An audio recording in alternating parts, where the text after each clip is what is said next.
Welcome. In Chapter 3, we're going to get our first look at inferential statistics.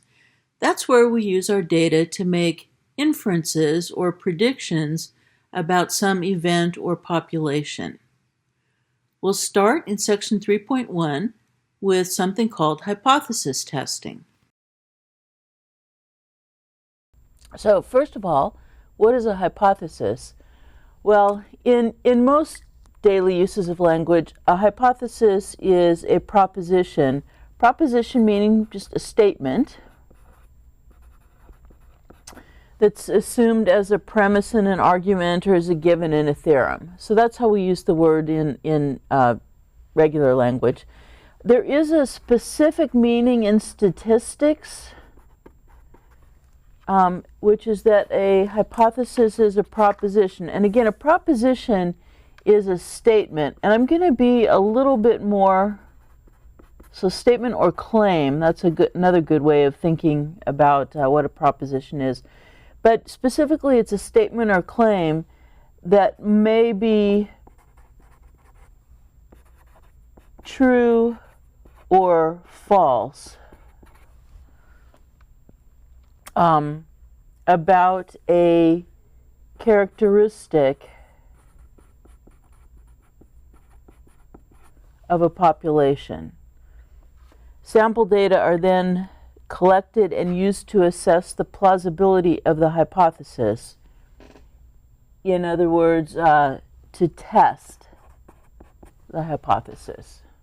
Okay, so hypothesis testing then is making a statement or claim about some characteristic of a population and then testing to see whether it's more plausible that the hypothesis or claim is true or is it false.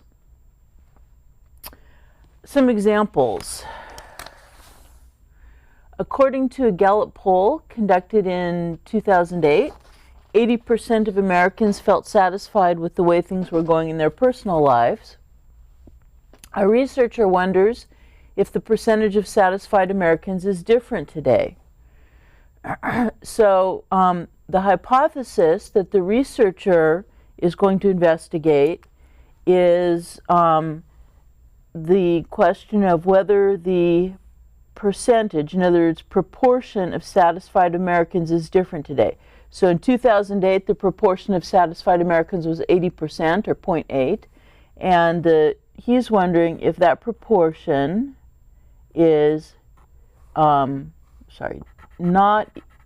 is no longer equal to 80% or 0.8.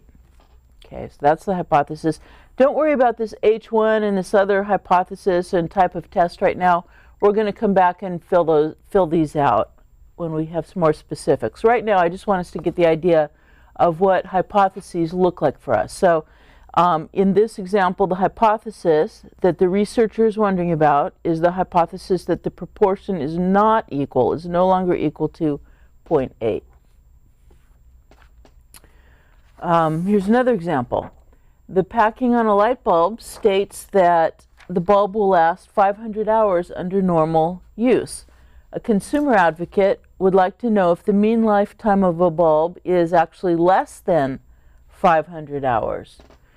So the hypothesis that's going to be investigated or tested here is if the mean, so the population of light bulbs, well, I guess the population is this particular type of light bulb that comes in this particular package, where the package says the mean is 500 hours. So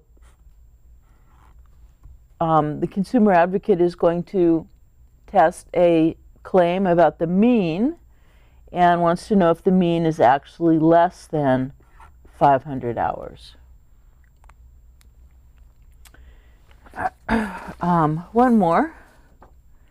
The standard deviation of the rate of return for a certain class of mutual fund is 0.08%, and a mutual fund manager believes the standard deviation of the rate of return for his fund, which is in this class, he thinks his standard deviation is greater than 0.08%. So he thinks there's more volatility in his fund than in the whole population of that type of fund. So the hypothesis he's going to test is standard deviation is greater than 0.08. Okay, so he's going to test the claim or the hypothesis that his standard deviation is greater than that.